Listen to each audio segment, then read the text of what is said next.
Happy Wednesday, runners. Welcome to the HSS Coaches Chat. We are a scant 11 days. As of tomorrow, you're only going to need just the 10 fingers on your hands to count the number of days until the start of the TCS New York City Marathon. Lots of going on, lots of energy in the air today. What's going on around us, because again, the TCS New York City Marathon brings the excitement, brings the joy. But I know we have a lot of questions out there, runners. Today, we are joined by Hospital for Special Surgery physical therapist Brent Smith. Brent, how are you doing today? How you feeling? I'm feeling great. I mean, this is my favorite time of year as we ramp up for the marathon. So I'm excited to be here. Thanks.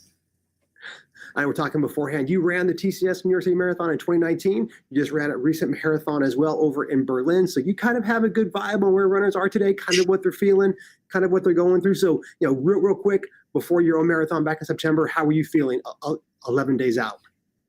Yeah, sure. I mean, I think first of all, for all our first-time marathoners out there, at this point, you're probably losing your mind with anxiety, thinking I should be putting in more miles, I'm not doing enough.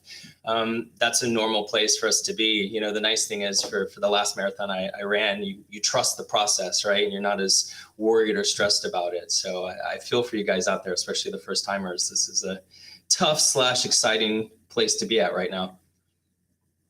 It is, but it is an exciting time, and that's where it is. Really enjoy this moment, runners. It's kind of stress. We're all in the taper moment here. You're, again, halfway through the taper period. If you're doing 3 weeks, we're getting closer and closer to the race day. You probably know where you're going to be in the corrals. You've already planned out your ferry and bus loading trips.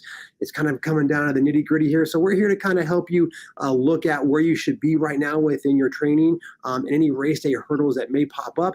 But as always, we want to know where you're listening from, where you're tuning in.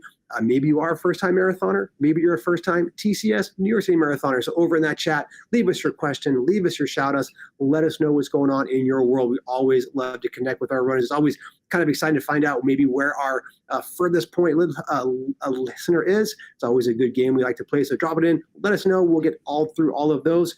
But I know we've got a lot of stuff going up. So Brent, I know you just did a marathon just recently in September. We are 11 days out. Talk to us about what runners, and I think you can kind of give a firsthand point of view here, between now and race day, what will runners be experiencing both mentally and physically as we count down those days? Yeah, sure. Great question. I mean, I think for a lot of runners at this point, you're probably at that stage of exhaustion, right? You did all the miles, you did the great training. Now it's time to taper back and cut back. And I know for me at this point, I'm always quite tired and just have to trust in the rest and recovery process.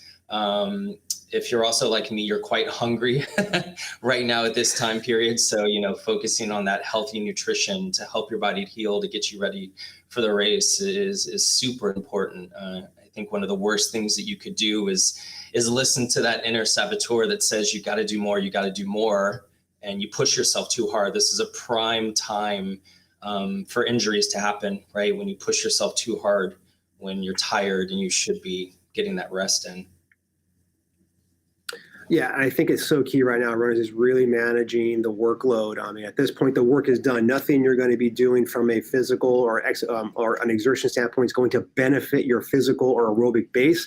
You're only going to be detracting from your rest and recovery to prepare yourself for race day. So if you haven't been spending too much time on your couch, get reacquainted with that couch. It is your best friend. Take a moment to sit down and relax. But again, sometimes runners out there, maybe you're just doing like your easy runs. Maybe you're doing one last hard workout this week to kind of fine tune, get some hitters out. But Brent, if a runner suddenly starts to feel some discomfort, it could be anywhere in the body.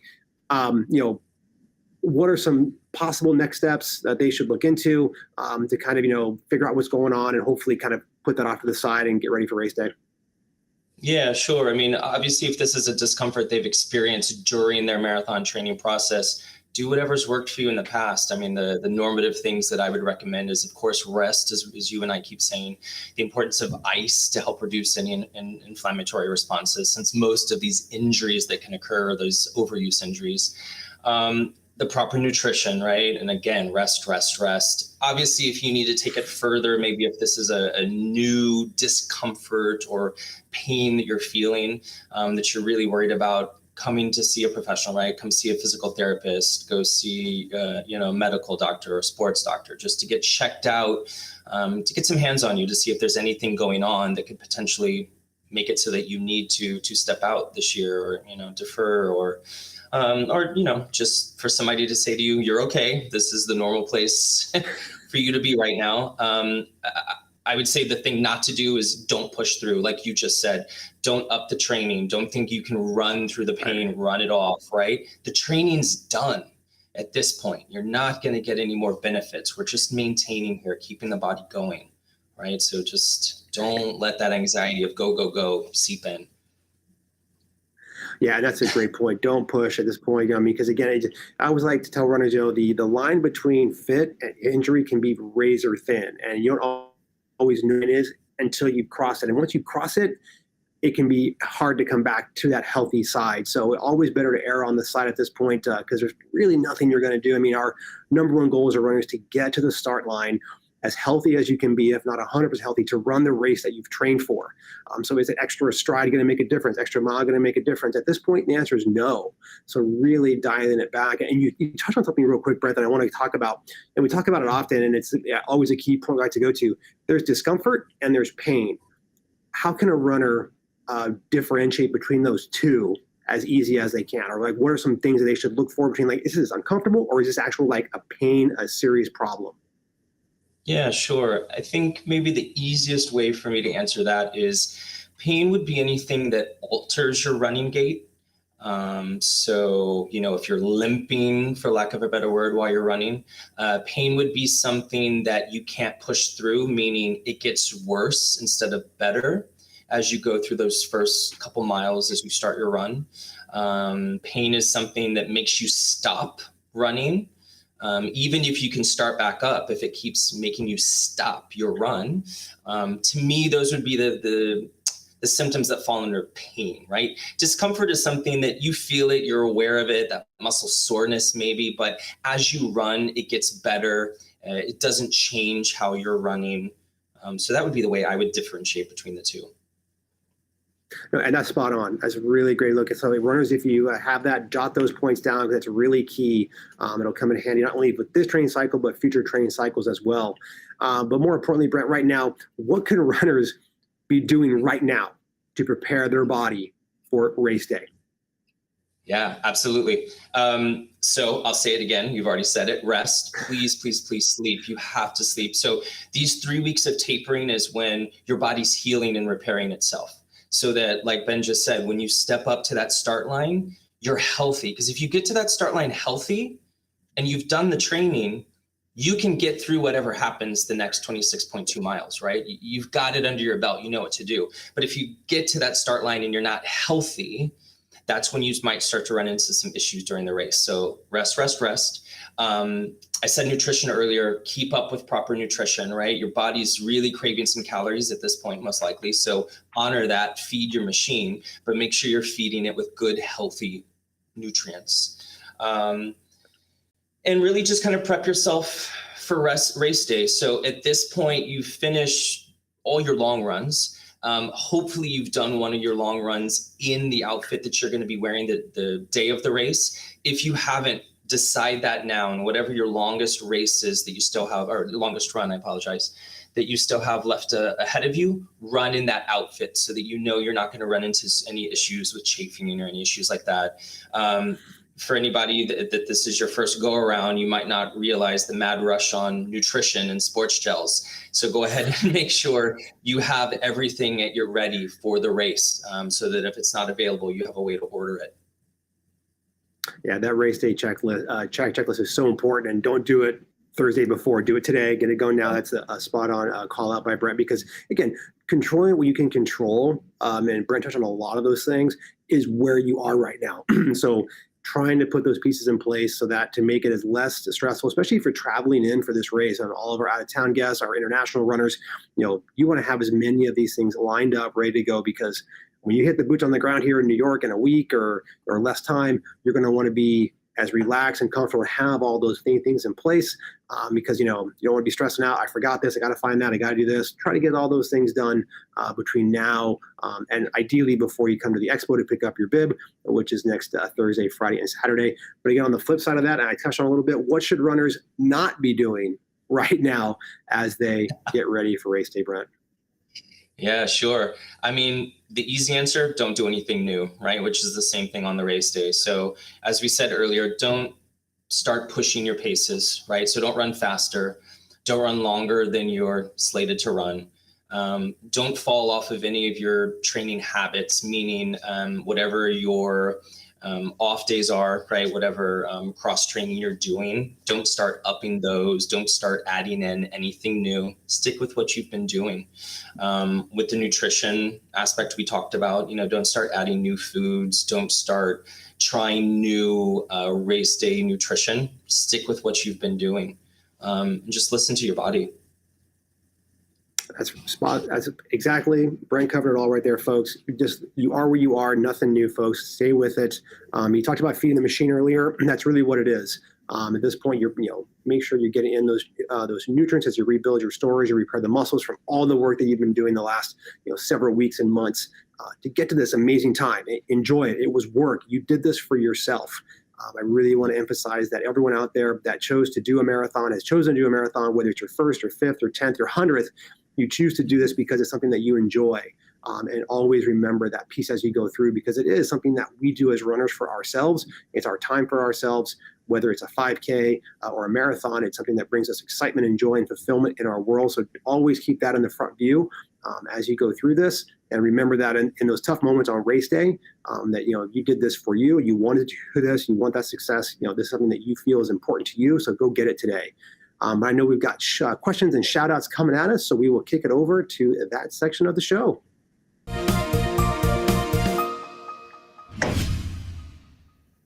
Alrighty, again, runners, thank you so much. We do have an international flair, as always, on our shout outs, which we always do. Appreciate. I'm going to do my best on the pronunciation of this name. I apologize.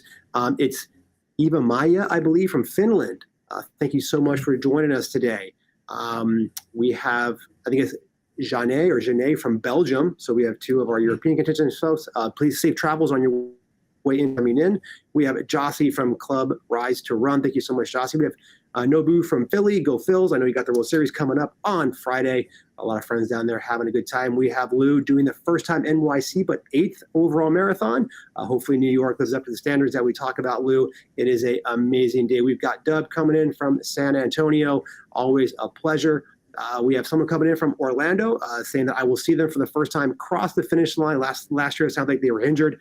I'll put you in my tracker if you leave your name, as I do plan to be at the finish line on November 6th. So I will try to get in there, give you a high five as you come through. And last but not least, I saved the best for last because I am a SoCal kid. We have Scott coming in from SoCal. Scott, let us know where in SoCal you are. Maybe we're from the same part of the town, but so much. Again, runner, leave those shout outs and questions over there. We will kick over. So we'll kick over some questions here now. So Brent, I'm going to toss the first one to you. Robin Sure. asking us here. I have some IT band issues. I'm going through the PT. You read it there, the mentally and physically, what can I do? I mean, I've had some IT band issues before early on in my running days. I know what's going through there, but what kind of info can we give Robin here? Yeah, Robin, great question. And I feel for you. I've had the same issue. I had to drop out of running our New York City half marathon the first, I think, 2 times I tried to run it for this exact issue. Number one is trust the training you've been doing and trust the program that the PT has you on. I'm imagining there's some strengthening and some rolling out exercises they're having you do. Stick with that. Stick with the icing that I hope you're already performing. If you have any other agents that you use, any muscle rubs, anti-inflammatories, obviously stick with whatever you've been doing. Mentally, though, listen to your body, right? There is a good chance that it'll act up. It doesn't mean that it's going to take you out of the race. It just means be prepared to acknowledge the discomfort and adjust accordingly, whether that means slowing down your pace, whether that means decreasing the step length that you're taking with your gait. It might also possibly mean taking breaks throughout the race. There might be those moments you have to stop, right? We all get a good amount of anxiety the day before the race and the morning of, so that's gonna be there. So as best as you can, just try not to let this one take you over the edge with that anxiety. Yeah, Robin, all the best there, IT band. Discomfort issues, never a fun thing. So hopefully between now and then, you know, the running powers that be come down upon you and give you some great strength to get through there, and you have no issues come race day, because that's what we always hope for. Next question coming at us. Here we go. Compression socks for travel from Jorge. I know you just went over to Berlin, Brent. Did you have any kind of compression socks or sleeves or any kind of that when you were traveling, either to or from? Yeah, honestly, when I travel nowadays, I just have, I don't even know the brand, but I have some recovery compression socks, some post-running recovery socks, and I tend to just wear those when I travel nowadays. I don't know that there's a best type. Yeah, I think most of them are all about the same. I have a couple pairs. I think I've got one from New Balance that I like to use. I've got one from years ago that I like to use. But any kind of compression you have, especially if you're traveling, Jorge, on the way back on the plane, will be very good, because that's one of those aid and recovery kind of things that we talk about, are very good. Especially post. I had a friend of mine that traveled for a lot of marathons, so he had a lot of compression stuff, because when you'd be sitting down for a few hours on a plane, if it's on Monday afterward, you definitely won't have any cramps coming up, and keep that good circulatory flow to aid in that recovery. So all the best, Jorge, and best of luck out there, and safe travels, my friend. Is there a strategy for Fifth Avenue? It feels like it's going to be a crowded road. Yeah, Lou, hey, Brent, you've run it, so you kind of know what Fifth Avenue has to offer. It's, again, it's one of those things where it's a long haul. I mean, it's over a mile to get up from 110th to 90th Street. It just comes at a really, poor place in a marathon. Mile 23, last thing you have to do is climb, a mile. It's kind of a slog at that point. You're feeling it. Your legs are very heavy. They're very much, this is the end. You're in your final 3-4 miles. The strategy here is to really, I like to find a rhythm. You're not going to want to push it here, because you're going to want to save that last little bit for those last 2.5 miles once you get back into Central Park.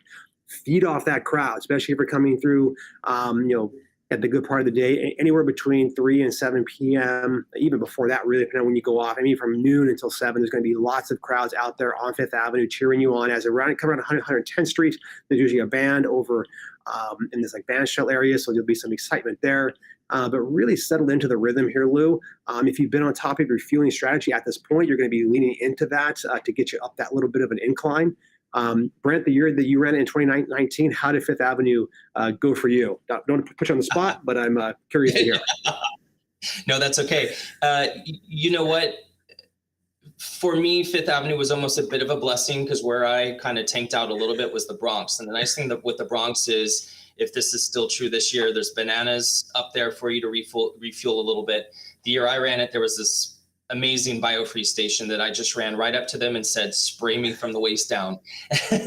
And that got me over the bridge. I think the best thing you said, Ben, is utilize the crowds in New York City. Like, one of the best things about this race is that it's a party for 26.2 miles, that the crowd is out there almost the entire race rooting you on, which is great, because anytime you hit those hard moments, just tap into that energy. That being said, the hardest thing about New York in some ways is the crowd, because it can push you to go too fast too soon. So yeah, just tap into that crowd and love it, because right at the end of that is Central Park, and it's a beautiful party from there. Yeah, it really is. I mean, it's a tough part. I mean, Fifth Avenue, as we always talk about, just comes at not the best time in a marathon, but bananas will be at mile 21 and 23. So again, that little kick is going to help out as well if you need that little bit of a jolt to get up that last little bit on the hill. So take it in, go through it, Jorge. I really hope it comes out for you, Lou, because it really is a fantastic part of the course. We'll take one more question before we kick it back over to the runner show. But again, runners, keep leaving those questions, keep leaving those shout outs in there. We love where everyone's coming in from. We know we have lots of questions, only a scant 11 days out from November 6th, folks. Here we go. Oh, caffeine's always a good question leading up to the race. I have my thoughts on it, Brent. I mean, I know there's a physiological side of it, there's a preference side to it, there's a coaching angle to this. What are some of your takes on that one, Brent, in terms of caffeine leading up to the race, either on race day or even like the days beforehand? Yeah, you know what? This is actually a tough one for me specifically, just because I don't utilize caffeine. So I'm of the camp that don't use caffeine for training. I'm going to let you take the physiological side of things, like, the way, well, just, that's not my area of expertise there. But for me, it's that whole idea of not changing anything, right? So Right. even just tapering down caffeine in some ways, I know when I was a caffeine drinker, a coffee drinker, if I started tapering down that caffeine, I got so sluggish, right? I got those headaches. It really affected my performance. So back when I was running with caffeine, I personally kept everything as is. So that would be my recommendation. Yeah, Gomez, it goes back to nothing new on race day. What you've been doing through your training to get to this point, you need to stick to it. Changing up that will change up what your body is doing and how it's processing things. And you do not want to adjust or alter that process so late in your training. Maybe for your next training cycle, you play around with tapering off the caffeine at a certain time to see how your body reacts to that. But again, I would stay with where you are going up to the race. And then again, if you're on race day, if you have gels with caffeine in them, that's great, but I wouldn't try anything new at that point. So, rule of thumb here is stick to what you've been doing. Anything you want to alter or try out, go for that next go around. A great question. We will get back to some more questions and shout outs in a second. But again, other aspects you have to worry about as we get closer. We're only 11 days out. We talked about, the do's and the don'ts, where runners should be. You make it to race day, Brent. You're feeling good. Things happen, you're just like, these things pop up. It's a marathon. It's never going to be, a linear process from start to finish on that day. We always try to avoid things where we can, when we can. What are some of the best steps for runners to, if possible, to kind of avoid the discomfort, any kind of discomfort or pain as they get themselves out there on the race course? Yeah, sure. Good question. Broad question, right? The hardest answer to that is the fact that there's so many different forms of discomfort. So let me see if I can quickly go through the ones I can think of. Obviously, let's start with chafing, right? All of our worst enemies. So at this point, you hopefully have a routine that works for you, whether it's the wax sticks or like an A&D ointment or, Band-Aids in specific places that we need them. So that's the first sign of discomfort. For anybody who's not aware yet for any reason, obviously, please don't go out onto the course with anything that's cotton-based, right? All synthetics to reduce any friction.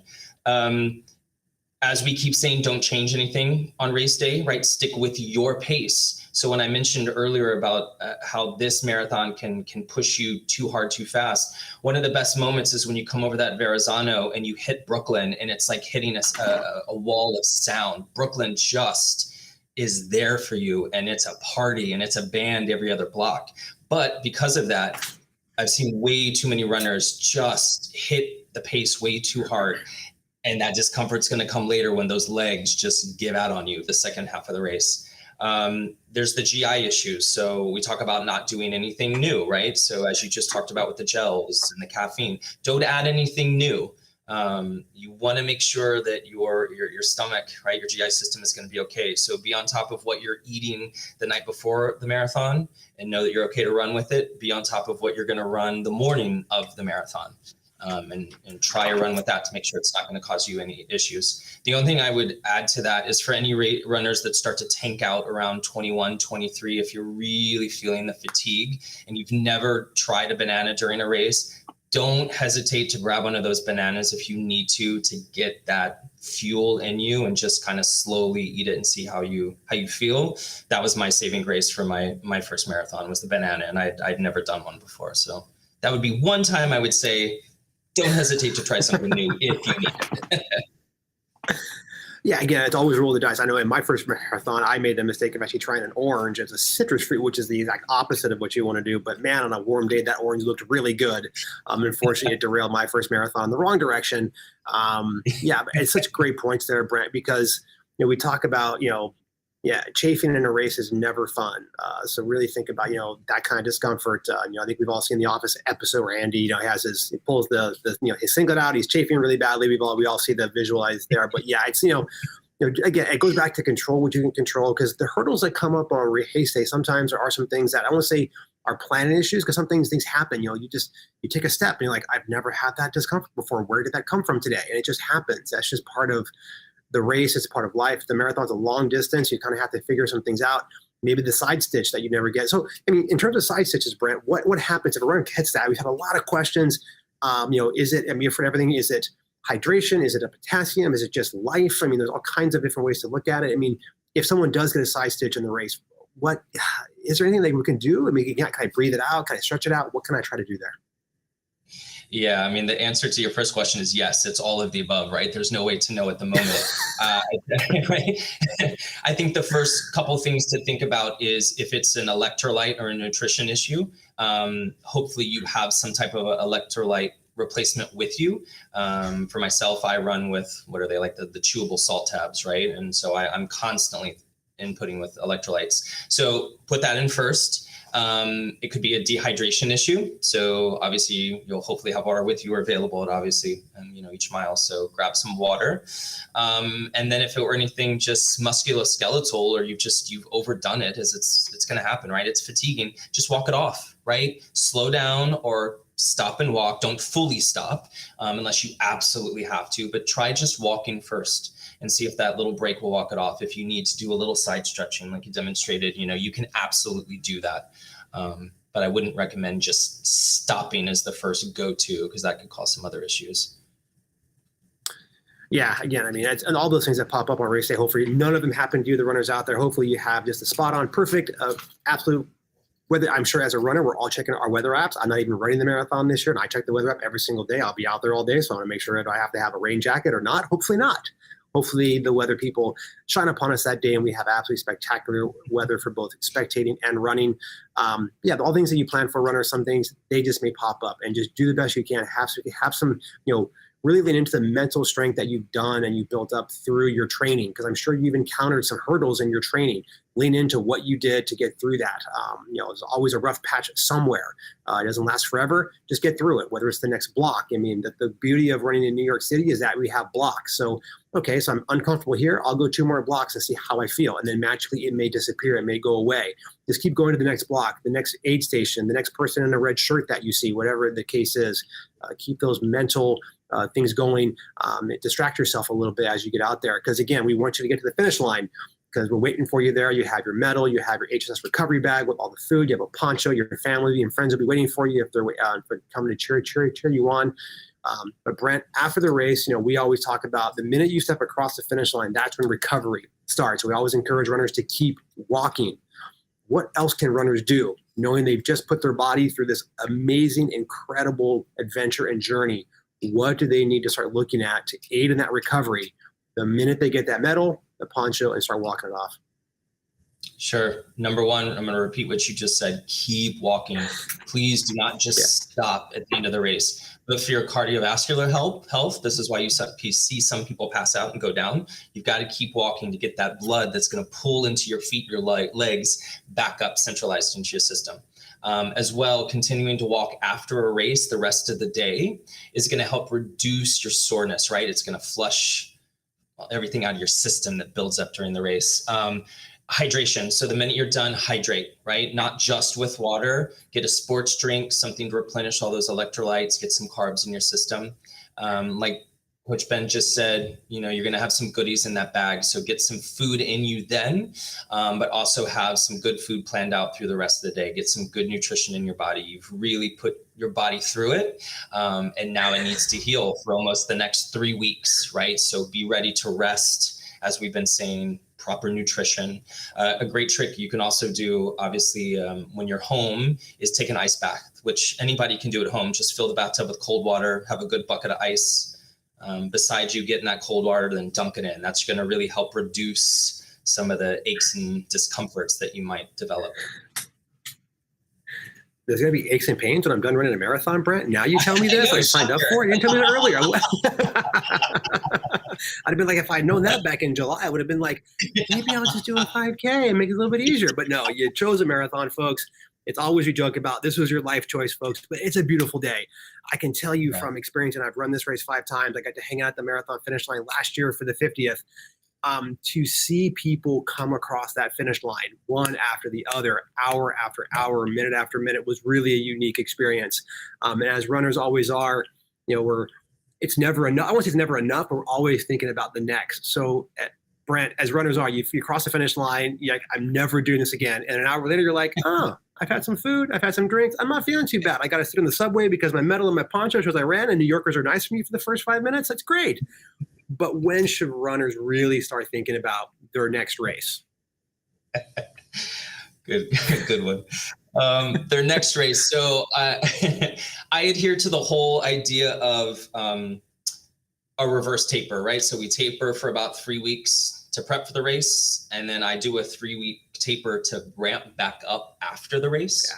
Yeah. So the earliest you would even contemplate running a race, for those of us that are not professional runners, that we're not training right on a daily basis as our job, I would say give yourself that 3-week taper after the race, and then whatever amount of training you need to do for whatever that next race would be after that. Which obviously, if it's a 5K, right, we don't have to wait so long. But if you're going to run another marathon in a perfect world, you're going to need that 16 to 18 weeks of training after that 3-week taper up to technically train for it. So for me, it really depends upon the race. Now, that being said, you really only have to not run for about 3 days, fully let your body rest, and then you can start that gentle taper up. But no pushing your pace for those first 3 weeks, no actual races for at least those first 3 weeks.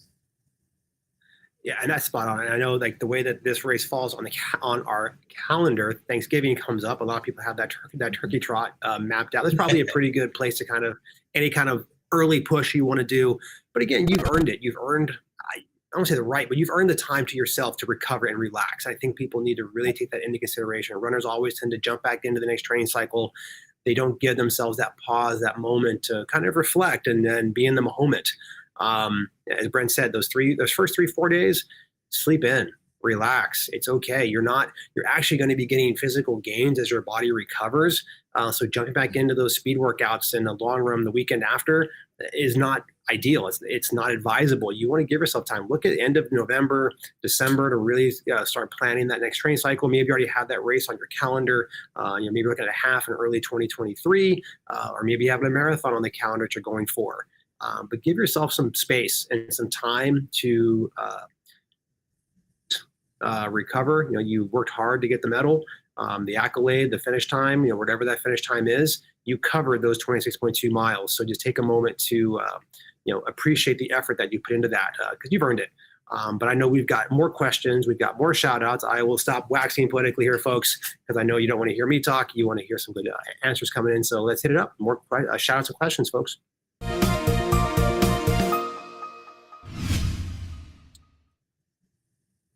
Well, as I should, Jorge has corrected me. I did give a shout out to the Phillies going to the World Series. The Astros are the other team in that game. So as to be fair, as we should be, go Astros. Jorge, thank you so much for making sure I gave equal time and equal sides, even though I don't have no love for either team. I'm an Angels fan, but I will digress. We'll move forward there, folks. And then we have Mark all the way from England. First time in New York. Mark, welcome. Have a great race out there. Again, if you have more shout-outs, runners, leave them in there. We'd love to hear you where you're listening in from. If you have more questions, drop them in. But I know we've got a slew of questions coming at us, so let's hit it from the top. This is coming at you, Brett. I haven't been able to run for the last 2 weeks. Should I be worried about not being trained enough for the marathon? Yeah, good question.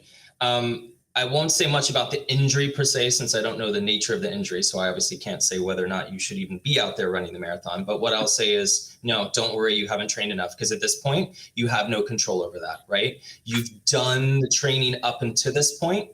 You'll do what you're able to do for the next 11 days. And you just have to trust the process, 1. And 2, listen to your body on race day, right?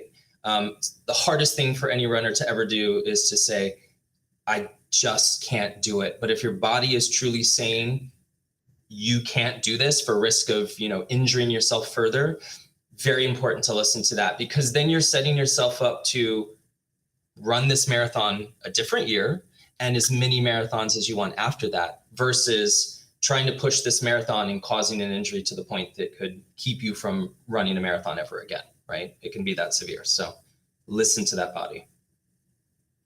Yeah, live to fight another day if you have to out there, please, because as Brent said, you've got other marathons in your life, hopefully down the road. Today didn't work out. As hard as that can be to swallow, it's okay. More questions coming at us here. Oh, Bruno asking, when should I stop getting those strength training up? I know the 2 tickets to the gun show we always try to go at, but yeah, I mean, we talked about that a bit. When again, as part of the taper, maybe the strength training was part of that. When should they be kind of either eliminating or lessening the workload of that? Yeah, great question, Bruno. I'm not for one that says stop strength training, but you should not be strength training to the point of causing yourself soreness that makes it so you can't run or affects your gait, right? Like technically any of that heavy strength training should have stopped a while ago. That should have been happening before really you started training for this marathon. So if you have strength training going on that doesn't cause any discomfort, doesn't cause soreness, sorry, I should say, keep up with it. It's fine because you want to keep that load on your system to get you ready for that race. Always good, Bruno. Great answer. Next up at us. Oh, first time, Nina coming out of strong here. Recommend before the race in terms of nutrition. So many opinions and options. I mean, I've done this before. You've done this before. We touched it before. Nothing new on race day. I always say those long runs that you were doing in your training, those were the dress rehearsals for race day. So what you ate the 2 days before, the day before, the morning of, what you ate, what you drank during the run, that's what you want to replicate in 11 days time. People say, oh, should I try this? Should I try that? I'm like, my first question back is, did you do that during training? If you didn't do it, the answer simply is no. Stick to what you know. You've trained this body, this machine, to be efficient at the fuel that you've been providing and giving it. It knows what it wants. You know what it needs. You want to be able to use all of that on race day. Altering could have an adverse or positive effect. Is it worth the risk at this point? Brent, you kind of feel the same way on that? Yeah, I mean, I live by the rules of, obviously carb loading, right? We haven't said that yet, but this is all about the carb loading in terms of nutrition. You don't have to focus on heavy protein because you're not building muscle those last couple of days. So I think, Nina, for what to really focus on is a good high carb loaded meal the night before. Eat a nice carby meal 3 to 4 hours before the race. So for some people, that's like oatmeal with some peanut butter or a bagel with peanut butter. Eat something about an hour before the race. So we normally say like a banana, right? That's kind of the go-to. And then chug some good sports drink about 20 minutes before the race starts so that your body is carb loaded up and ready to go. Worst thing you could do is eat a ton of fiber. Just don't do that. Bad call. The porta potties in Brooklyn will be calling your name, folks. One pro tip for everybody out there, all of our first-time marathoners. I mean, again, getting 55,000 people to Fort Wadsworth to start a race means you all have to be there quite early. So you're probably eating your post-race breakfast sometime at the hotel or wherever you're staying beforehand, if it has to be warmed up, depending on what you eat. We always like to call it a second breakfast. Brent touched on it an hour before. Bring some food with you, or there will be bagels and bananas supplied by Duncan and Chiquita there at the start area, the start village, but plan to have something more to keep your fuel stores topped off because you will be at Fort Wadsworth for a few hours as you get off the ferry, the buses to get to the start area. So make sure you have enough food to keep your energy stores up. You don't want to be depleting yourself before you hit the start line, folks. Next question up at us here. Got Scott. He's been training every mile with some water. We do, after you have miles 5, 7, and 9, there will not be water stops. How should you deal with that? I've got some ideas on that one. Any ideas there, Brent? Yeah, this is actually, I dealt with this the first marathon I ran, or at least in NYC. The nice thing when I was just in Berlin, I'll go backwards. The nice thing with Berlin, I was able to run for the first time with a hydration pack. So Scott, for some races, like when you start running different places, you can run with a hydration pack. It's not an issue. So what my trick was for NYC is I ended up having to almost walk some hydration stations so that I could fully get the amount of hydration in me that I wanted without risking choking, right? That's an acquired skill, learning to run while throwing down the water. So the best thing is just pre-plan when those hydration stations are, and know how much you're going to intake at each one. And if that means taking more than 1 cup, go for it. Just be careful with overloading yourself with water as well. Yeah. The other idea, Scott, I have a couple of runners that I know that do this, is there's you can buy these like pliable water flasks. It's almost like a little, like it's a gelatin thing to buy them on Amazon. They come like in 3 and 5 packs. And you can just carry that with you, or in your hand, or if you have like a waist belt, if you're carrying stuff, if you have even a fuel belt for that matter, you can maybe carry that around. That way you have the water that you're going to need in those spots where we don't have the water stations on 4th Avenue.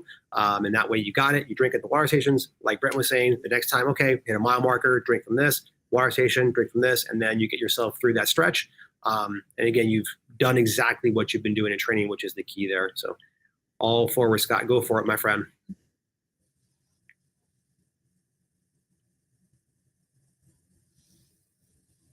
We got Jorge's coming up with some good information here. Are there snack stations in Staten Island? And what should we bring fuel in the clear bag? The answer to your latter part is yes. Bring fuel that you know you're going to want to keep up that, whether that's your breakfast or second breakfast, brunch, no mimosas, please. Save those for afterward. But definitely bring the food that you're going to need. There will be food from Dunkin'. There will be bagels and bananas out there at the Start Village.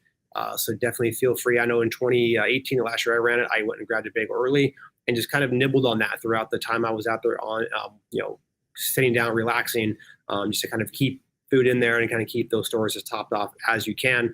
But yes, feel free to bring any fuel that you need in your clear bag, Jorge, because you want to get ready to rock and roll. Hello, Elena. I know who you are. I hope your training is going well. Training is going good. We're on course. Can I pick up a fresh set of legs? I think if we knew that answer, we'd have a lot of runners stopping off somewhere. I've always been a big fan of Fort Greene, but I don't know if the legs have moved since then. But yeah, a fresh set of legs. I mean, at that point, again, Brett, I'm sure in Berlin, you were looking around every corner for a fresh pair of legs, I'm guessing, right? I definitely was, yes. Yeah, I think we talked about earlier, the crowd will give you those fresh legs everywhere. Everyone knows you come off the Queensboro Bridge on 1st Avenue. The cheer tunnel through there is fantastic. The Bronx brings the love every year. 5th Ave up the hill will give you some much needed boost of energy. And then obviously once you get into Central Park, you've only got 2.5 miles to go, folks. You'll find those fresh legs, and we'll be waiting for you at the finish line. Otto coming at us. General PT question for you, Brent. I have one hip that's just a little bit lower. Is there anything you recommend to fix this issue? I don't know, maybe a fresh pair of legs could help here, but not sure if that's an option. Yeah, honestly, the answer I have to give is go see a PT, right? There's so many different reasons why this could be happening for you. No quick fix for it. So the first thing you need to go do is go see a medical doctor, go see a PT. You might need some imaging just to see where something is maybe coming from, but go see a PT in person so they could get their hands on you and try to assess what's potentially going on. Obviously, don't even contemplate doing this before the race. Get through the race first, and then you can start to deal with changing things in your body. Great answer. Next question coming at us. Will it be possible to refill the water bottles on course? The easy answer there is yes. Will there be water jugs or just filling up with the cups? Don't have a clear answer on that for you, Chris, unfortunately. Worst case is you just unscrew the top as you approach. The water stops, as Brent's earlier, just kind of walk through. If you need to, grab, probably 2 or 3 cups will probably suffice to fill up what you need. Be able to top off the water bottles as you go there. Quick and easy way to do it. I don't know if there will be water jugs or not, but if there are, we'll put an answer later into the chat for you, Chris. Dennis coming at us with 3 weeks from an ankle sprain. Yikes. I worked with a PT and a doctor. Give me the green light to run. That's always good, but feeling a bit anxious, probably, well said there. Having to miss 3 weeks. We talked about earlier, the other runner asked, being the undertrained, overtrained, any recommendations here? An ankle could be anywhere from a mild sprain to a bad sprain, but he's given the green light. So what are you thinking, Brent? Yeah, Dennis, if they gave you the green light, you're good to go. You're going to be anxious no matter what, even if you didn't have the sprain. Listen to your body, right? Start off slow. Again, go with the training you've done. Go with the training you've done with that doctor and that PT. Take it nice and easy for those first, 19 miles, 20 miles, right? Because the real race starts after about mile 19, 20. So just take it nice and slow. Listen to your body. Very good chance it's going to be a much slower race than you initially hoped it would be. But who cares? You cross that line at the end and you get that medal. Who cares what the time is, right? 100%. I know we had another shout out that popped up from Nobu. He's a big Angels fan, big fan of Shohei Ohtani. I hear that. I feel all the love. Is Shohei the AL MVP? I'm sure some Yankee fans out there will disagree with us, but hey, you know what? We can always hope. Shohei, my friends, always going to go at it. But now we got more questions, so we will move away from baseball talk, folks. Nick coming at us. How do you feel about aiming for the, I guess that's a Ted Corbett 15K, which is a fantastic race in early December. It'll be the first race post-marathon. Maybe about 4 or 5 weeks afterwards, early December. I know, Brent, you talked earlier about that reverse taper timeline. I want to say that Ted Corbett is like the second Saturday or first Saturday in November, so probably about 4 or 5 weeks. Think it's a pretty safe timeline for Nick to try to jump back in for a good race here? Yeah, I mean, it really depends on, Nick, how long you've been running for, right? If you're a longstanding runner and you've been running for years and years and years and your body is really used to this level of training, it should be fine for you. It doesn't mean that I would tell you to push your hardest at the 15K, right? It might be more of like a turkey trot for you. Go a little slow with it. If you're newer to running, it doesn't mean you can't do it. Just be prepared to go nice and slow at that race. Don't overdo it, right? You've got to take those first 3 weeks to taper back up. But to be able to taper back up to about, 9 miles, which is about a 15K, you should be fine. You'd be surprised. That's a fantastic race. One of my favorite races on our calendar, the Ted Corbett 15K. A lot of people coming off the marathon will do that, Nick, so you won't be the only one out there. Weather usually is fantastic. It's nice and chilly. But again, you don't want to, set yourself back in your post-marathon recovery either. So maybe make it a victory lap and have a good time out there. Check the box, folks. Next question coming at us. We got AB. I got anticipated 11 a.m. start. Chose a 7 a.m. ferry, but my start is at 10:20. How can I get an earlier ferry? Okay, AB. Pro tip here: when you pick up your bib at the expo, whatever day that is, you will go to the runner services desk. Talk to them about what's going on. Say you have an earlier start. Can I get an earlier ferry or bus time? They will see what is available, and they'll be able to give you some options to get you on an appropriate ferry or bus to get you to the start line with as little stress and anxiety as possible. So you have time to get off the bus, get into the bathrooms, get into the corrals. There are bathrooms in the corrals, so even if the lines outside are long, don't worry. You can always jump in the corral and use the facilities in there. But please stop by, see our fantastic runner services team at the expo, and they'll be able to give you some options.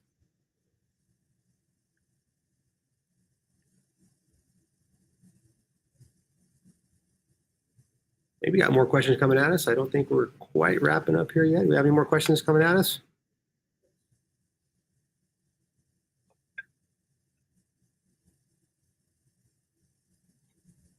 Here we go. Any tips on preparing for a later start at New York City versus other marathons that start 7 a.m.? So, Brent, I know you've done New York and Berlin, so you kind of have the best of both worlds.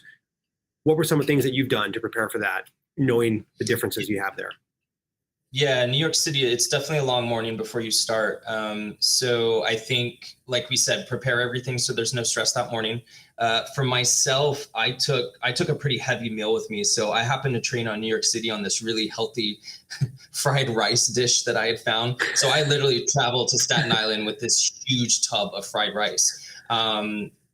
Be prepared to eat out there. A lot of us take naps out there. So please dress in lots of layers. It can be quite cold out there that morning while you're waiting to start the race. And there's a great, easy place to put everything aside for donation before you go into the corrals. So wear layers. If you have any of your thermal wraps, bring that. Take a nap if that's available to you. Don't hesitate. But also just enjoy, right? Everybody's just hanging out, enjoying the energy before you go. So it is a long morning. So try to get as much sleep as you can before. The nice thing is it always falls on daylight savings. So you gain an extra hour. Brent, given the pro tip there, we do fall back that day. So you do get an extra hour of sleep. I'll put that in air quotes because you're not really feeling get that much sleep with all the anticipation of the day. And the other thing you want to do is when you get into Fort Wadsworth and you're into the open zone, we're all going to green, orange, or blue into the wave. We're going to be in there. Take a moment to figure out where you're going so you don't have to wander around and walk around too much. You want to get over to where your start village is as quickly as you can. Hopefully it's a nice day. You don't have to find shelter, but there will be open air tents in some areas. You may be able to sit underneath those. Maybe bring a piece of cardboard to sit down on. There will be fencing up around. So if you have a piece of cardboard, lean up against the fence. Just find a place to kind of be still and in the moment. Kind of don't don't spend time and energy walking around. There's not a whole lot to see or do at the fort, besides going to Dunkin' and getting some food and the cool hat that everybody wants to wear. Just take a moment and sit down. You got a full marathon in front of you, so take it off your feet for as long as you can, my friend. We got Tim. Oh, I just said it before, sleep the night before. I can never fall asleep the night before a race. I know, typically, it's 2 or 3 days before the race is when you really want to get that good sleep in. So you're looking at that Thursday, Friday night, you want to try to get in some good sleep. Traveling so when you travel to Berlin, Brent, you obviously had the time change as well. So how did you kind of deal with that time change? Obviously, some runners here would be doing the opposite, or they'd be coming from California. Talk about that night before sleep or sleeplessness that sometimes we struggle through. Yeah. That's a tough one, right? We all have our different routines. For myself, when I travel internationally, my concoction to try to reset my system is usually a combination of melatonin and Unisom, which I can't sit here and recommend because obviously we all have different reasons why we couldn't use that. But if there's something that, you normally use, that's not going to make you groggy the next morning, right? Like melatonin is a perfect example. You can utilize it, but meditation, right? If any of us have any somatic work, meditation, any very, very light positional yoga, just sitting still and using that can help calm you down. If you can't sleep, guess what? It's not the end of the world, right? Like Coach Ben just said, just get that rest the couple nights before. If you're sleepless that night, it's okay. You've done the work. Your body's going to be fine. The energy of the crowd is gonna launch you off the Verrazano like you've never expected, and you'll be fine. You'll be fine, right? I think most runners probably do not get a good night's sleep the night before. Yeah, it is really tough, especially if you're traveling out of town. You won't be sleeping in your own bed. You're gonna have some stuff there. Yeah, but like Brent said, when that cannon goes off and Frank starts to sing to you, I don't care how tired you are, you will get a jolt of energy like no other. As you and every wave's have got about 12 or 14,000 people going across in 3 different areas. As you all make your way across the bridge, it will all just melt away, and you will just be upon a 26.2 mile journey like no other through the 5 boroughs, Tim. So have a great time. Get some sleep before then. Hope your taper's going well. I know we got a few more questions, so we'll keep hammering them out here. There we go. They put me in Corral F, but it made me for a 3:05 time. How do I fix that, Mr. Kosh? Again, like the other gentleman who had the ferry issues, when you come pick up your bib, go see our wonderful team. Let them know what's going on. Again, don't assume they can move things around. They'll always do the best they can with what they have. So be appreciative of the support they're trying to give you. They're doing the best that they can. And sometimes the answer might not be what you want to hear. But again, if you are, that Corral F would be at the back of the wave that is in there. As the corrals break down and they walk you to the start, you will be able to kind of, meander your way up a bit to the front. You obviously won't get to the very, very front. But again, starting off your marathon a little bit slower, hopefully can be advantageous for you. 3:05 time is incredible. I would, I'd kill for a time like that. Maybe a few pairs of fresh legs may help me get that time someday. But until then, Mr. Kosh, have a good time out there. But go check out our runner services team. Maybe they can help you out. But if not, just enjoy it. Start slow and then crush it on 4th Avenue. We got Jossie coming at us. Should I take gels 30 minutes before the start time or after the first 30, 40 minutes of the race? That's kind of an interesting question, Brent. What do you kind of do when you're sitting there before the race? Do you have kind of like your pre-race routine that works for you? Yeah, I normally do throw back a gel anywhere from about 30 to 45 minutes before the race. And then, I tend to stick with the every 40 to 60 minutes or every 4 miles, depending on what happens first, since I'm, slower in my pace. Yeah, that's spot on. Again, a friend of mine that described it to me is he likes to take a gel, in the start corral to tell his body this is what's going to be coming soon. So they get to the body goes, oh, I know what this is, so I'm going to get more of it. I want to know what to do with it. Again, if you train that way, Jossie, it's a great way to go about it. But yeah, because sometimes some people say I can't take that many gels. So again, how your body is processing what you're giving it and how often you take it is great. But yeah, every 30 or 40 minutes, depending on what's inside the gel, should be about right. But again, go forth, have a fun time out there. SIS gels will be at miles 12 and 18 also. So runners out there, as you're making your way through, you can always grab a few extra if you've been training with science and sport. Miles 12 and 18, you'll be able to grab some additional stuff as you go through there. Is it too early? Is it ever too early to be worried about the weather? Otto asked this question. I asked this question. I've already checked. I'm not even running the race, and I've checked the app since Hyundai. I've been looking at it. Is it ever too early? I don't think so. Is it? Is there such a thing? No? No, but I think, what's most important probably for anybody traveling from outside the New York City area is come prepared for multiple conditions, right? So you can only worry about it if you're not prepared. So come to NYC prepared. Yeah, again, I mean, we have a lot of runners that come up from Florida, from Texas, Arizona. You've been training. Even now, as it gets cooler for you, it's really not that cool. I mean, it's you're still going to be in the 70s, 80s, and high humidity. When you land in New York, 50 is going to be cold. It's going to be really cold. So it's never too early. But I think, like Brent said, come prepared. Layers, throwaway clothes in the start village are going to be huge for everybody. Understand that you will always look at the temperature 10 degrees warmer than what it says. So if it says 40, plan for 50 because you're going to warm up as you make your way through. Personally, I like to be a little bit chilled when I first start a race because I know I'm going to warm up, especially over the course of 26.2 miles. I do look at the weather. Is it going to be cloudy? Is there going to be bouts of sun? Because again, depending on what you're looking for, I prefer obviously overcast skies on a day for me are ideal. Some people like that sun. They really helps them out. So look at what weather and what really works for you. I think, like Brent said, just come prepared for many different potential scenarios as you can to have all those check boxes ticked.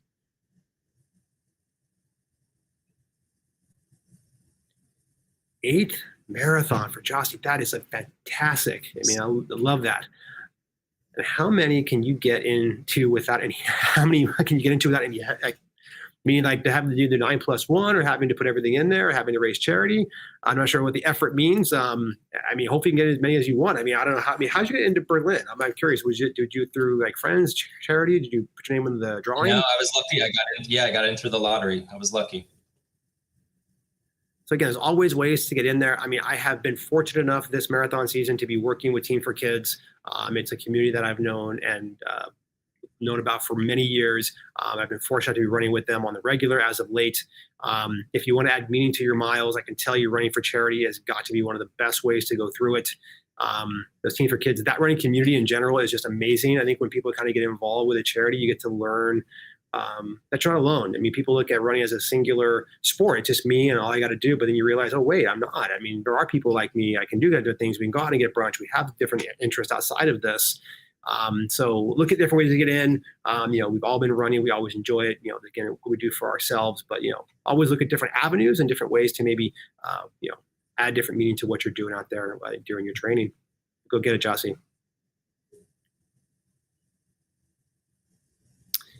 Will science and sport be on both sides of the street or just one side? That's an excellent question. I know the water stations will be on both sides. I do not know for sure if the gels will be on both sides. Typically, they are traditionally on runner right.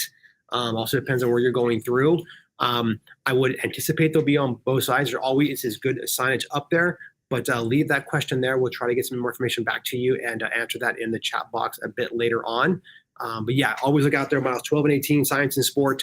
There will be about 5 or 6 different gel types out there. One will have caffeine as well.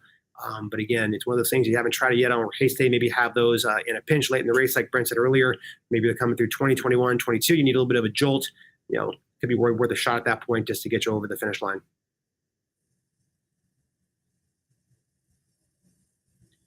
Kim's asking a question here. I understand there is on the top of the bridge and below the bridge. Do I have an option to choose? Which one in 2019, Brent? Were you top or bottom of the bridge? I was top. Yeah, top of the bridge. You were top. You were top.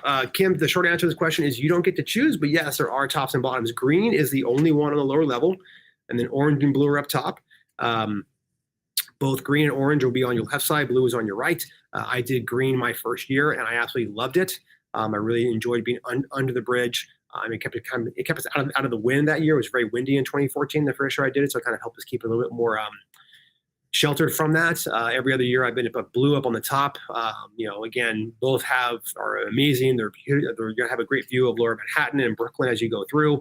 There'll be boats out there with the fire hoses and everything. Regardless of where you are, you're going to have a great view and a wonderful day.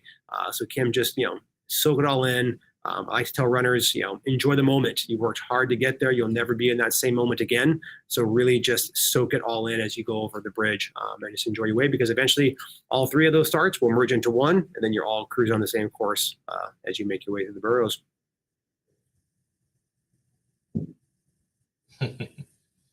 Okay, I'm gonna throw it to you first.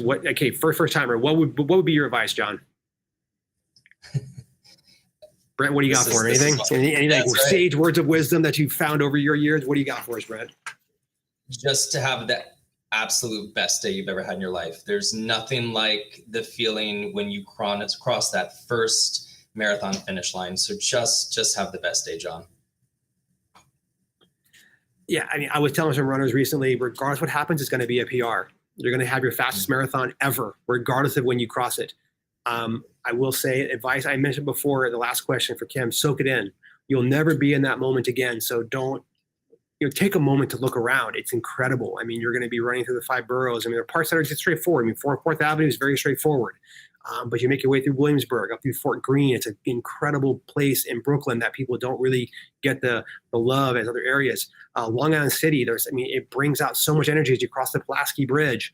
The Queensboro Bridge is going to be quiet because you're there with just the runners it's just you, your thoughts, and the runners and the pitter-patter feet. There's no crowds, but you're going to have an amazing view of Midtown Manhattan over to your left. You see everything. And then First Avenue just brings the energy where you kind of need it at mile 16. But kind of, remember just to kind of keep the horses in the corral a bit. You don't want to be dropping the hammer too hard as you make your way out First Avenue. It is a long stretch. It's a little bit of a rise as you go through. It's going to be about 4 miles to get yourself up into the Bronx. And then in the Bronx, just kind of find where you are. You got about a 10K to go. But really just take it all in. It's an amazing day. You picked a great marathon for the first time. I'm not going to, it's easy to wax poetic on that one, but you picked a good one to go through. So John, take it all in. It's a long day, but at the end of the day, you'll be crossing a marathon in Central Park, the TCS New York City Marathon. You'll get an incredible medal, and you'll have a memory of a lifetime, my friend. I think we got some more questions, and I got 2 shout-outs. I got to give one. Lori is giving some love to Brent. Brent is amazing. I guess, Lori, you know Lori, Brent? Do you know that? I do. Thanks, Lori. Giving some love out there. And Nick is saying, I love this race. And Nick, I don't think there's any other way to really express it. New York is really a unique experience. I'm so glad you're having out there a traveling runner, my friend out in Astoria. Thank you so much, Coach Ben Rocks. You do as well. I know we have a couple more questions. Here we go. Tapering between now and the race day. How long should the last long run be? Brent, you just did a couple of marathons. So what were you that week out before? What were you looking at? Were you running by miles or by time, or did you kind of do a mix of both? Yeah, no, I always train by miles. If I remember correctly, I feel like my last long run that, basically week before the marathon was probably 6 miles, like an easy 6, right? And then that week of the marathon, I was doing easy 3 mile shakeouts. So at this point, 11 out, yeah, we really shouldn't be doing more than about 6 miles. Yeah, and that's it's about how, 6 miles or about an hour and 10 minutes if you're running by time. It's really, there's nothing you're going to do. This is really just to kind of keep the jitters in place and keep the routine in place. But keep it easy out there because, again, you want to save the energy. Your body at this point is in a really good spot of its recovery, and you want to maintain that through. But I think that is a bow on this show. Brent, I cannot thank you enough today for joining us. Really appreciate it. All of your insight and information. I know you ran Berlin. Congratulations. Do you have any more marathons on the horizon? Or are you taking a break? No, sadly, now I'm in that depressive mode as I get rejected for all the lotteries I've entered. So fingers crossed for Chicago. Hopefully I get into that one, or else I'll find something. I'll be out there. Well, looking forward to it. Hope you come back and join us again soon. Really, I appreciate your time. You gave us great information. Runners out there, I cannot thank you enough for joining us. All the best. Please come by and see us at the TCS New York City Marathon Expo presented by New Balance, where you pick up your bib. The coaches will be at the running lab. We'll be doing core strategies every hour on the hour, all 3 days. We'll be also offering them in Spanish at 1 o'clock each day. Join that. And hospital for special surgery will join us at 3 o'clock each day as well. For a core strategy and other information chat. So please come join us. But runners out there, have a fantastic Wednesday. Thank you so much for joining, and we'll see you at the start line.